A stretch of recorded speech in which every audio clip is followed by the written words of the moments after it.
she don't raise it. She don't tend it, right? She actually lives, even though it's been sold now. Dad had given her a spot on it, and so she actually has that spot right in the middle of those 200 acres. But when I was young, we had 300 acres, and Daddy sowed 100 of them, and we worked hard in the field. And there's two ways to work. My mother worked fully devoted.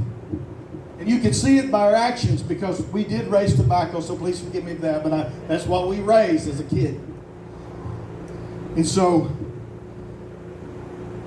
my mom would be way up in the field. I mean, she'd be way up there, right? She would work like a man. And my oldest brother, he must have been fully devoted, because my mother loved him so much, and he would be right there with my mom, and they would be working side by side, and they would be going after him. Now, me and my sister, we would be in the back, right? And whatever we were doing, whether that was hoeing out tobacco or we were cutting it down, we were in the back, right? Which meant we were doing it, right? Which was hard, laborsome work, and you're going to work hard either way, right? In 100-degree weather, you're going to work hard either way. But there's something about saying, I'm fully devoted, that changed the aspect of what you're doing and what you're doing. There's something, there's energy. There's you know what, I want to do this with energy. I want to get to the end of this field. I kept my eye on the sun, right? It's about 10:30. We usually eat about 11:30, so we're close, right? Just a little bit more and I will have something to eat, right? And in the afternoon, we knew where the sun was, and we knew we quit about 5 o'clock sometimes, and sometimes we would go back after supper, but I knew where the sun was, okay? We didn't have watches and stuff. I guess we could afford them, but we didn't have them. We had the sun. That wasn't whole devotion. That wasn't total commitment. That was surviving. That was just getting through the day, getting through this life. Let me get through this life the best I can. That's not fully devoted. That's not fully devoted. Let me just get through it. Fully devoted is, I'm going to meet somebody today.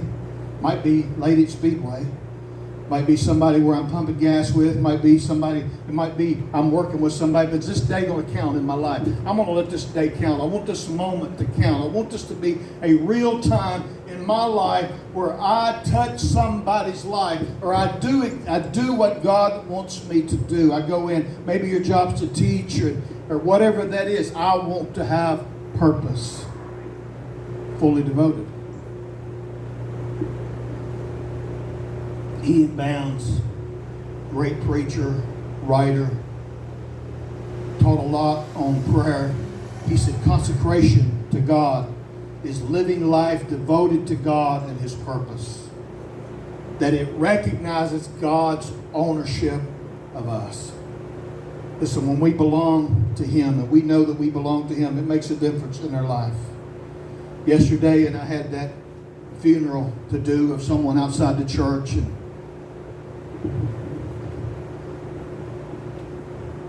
I didn't know the lady. I could have just pulled some scriptures out, talked about a few things, but I didn't want to do that. And I began to think, and my prayer life consisted of this. God, these are people that have lost their mother. I want to be used of You in this moment. It may never make any kind of impact on me personally that they come to my church or anything like that, but I want to be used of You to make a difference in the lives of people. That's saying I am going to be fully devoted to You.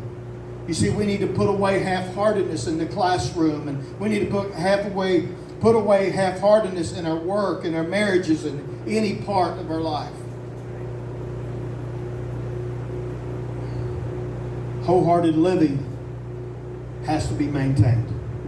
Second point, wholehearted living has to be maintained. It has to be maintained, it has to be renewed, and it has to be reignited. And I use all of those words because they all kind of take on a little bit different meaning. But there is a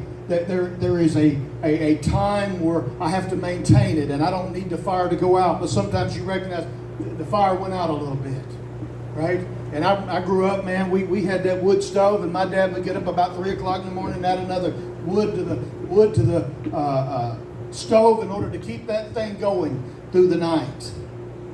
Sometimes you have to maintain it. Sometimes you have to be renewed, and sometimes you have to reignite it. Caleb got a word 45 years before. Church, there's times I think back in those early 90s. It's not 40, right? But it's a while back. And I got a word. And I allowed that word sometimes to refresh things, to remind me. Verse 11 says this of Caleb, and he said these words. He said, I am still strong today as I was in the day of Moses sent me, on the day that Moses sent me. As my strength was then, so my strength is now for war and for going out and coming in. He said, I am fully devoted today as I was then. I am just as strong today as I was then. How many, when we speak of spirituality, that'll be us, right? So I'm just as zealous for God at 83 years old as I was when I was 14 years old, right?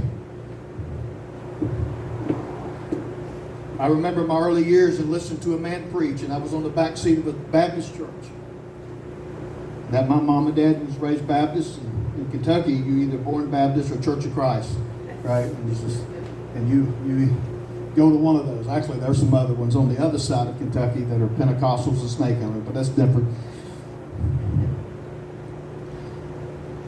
I was on the west side.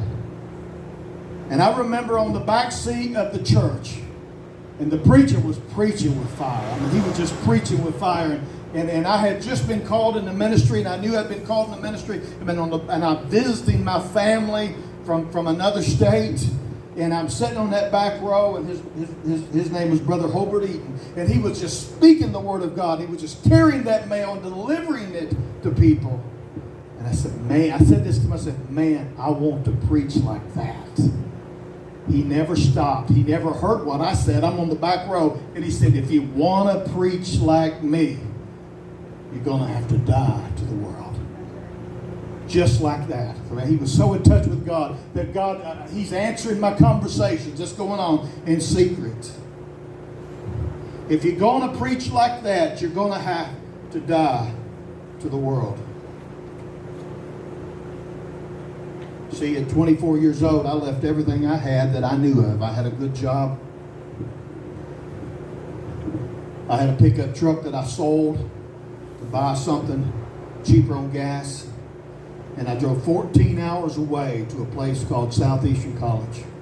Now it's Southeastern University. Assembly of God College. I had a little money in a car I paid $1,400 for. And sometimes when I would drive the car, it would just stop for no reason. And I got 14 hours of driving. And I was about 2 hours out, and it just stopped. I pulled into a driveway, able to coast into a driveway. I said a little prayer. I said, Lord, you've called me to do this. I'm going to believe this car is going to run. Started that car up. It ran all the way to Southeastern. I drove that car for 4 years. It took me 5 years to graduate. So I had to get another one, my 5th year.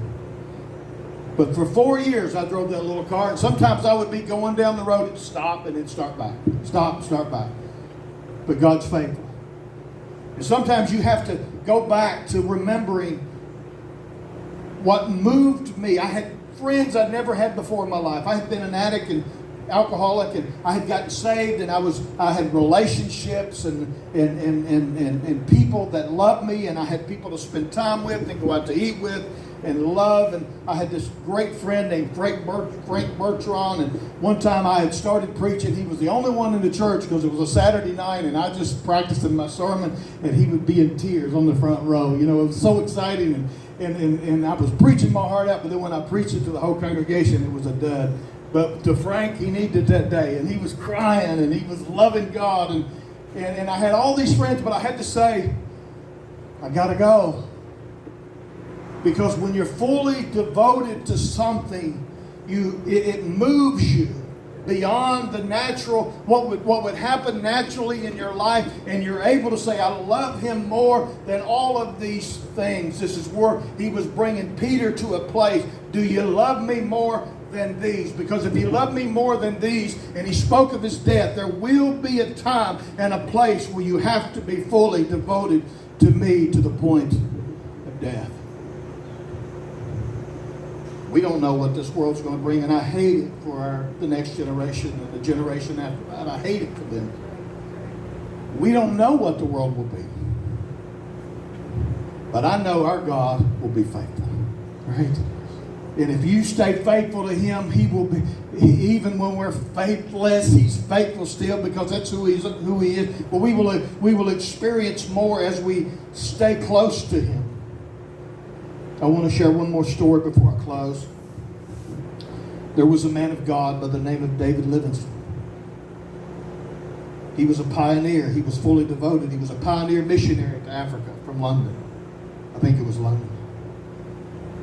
He was a pioneer missionary to Africa when there wasn't any missionaries. Africa was the forgotten continent. They say that he walked about 29,000 miles. His wife died early in the ministry, and he was half blind and faced tremendous opposition. In the words of his diary, he said these words.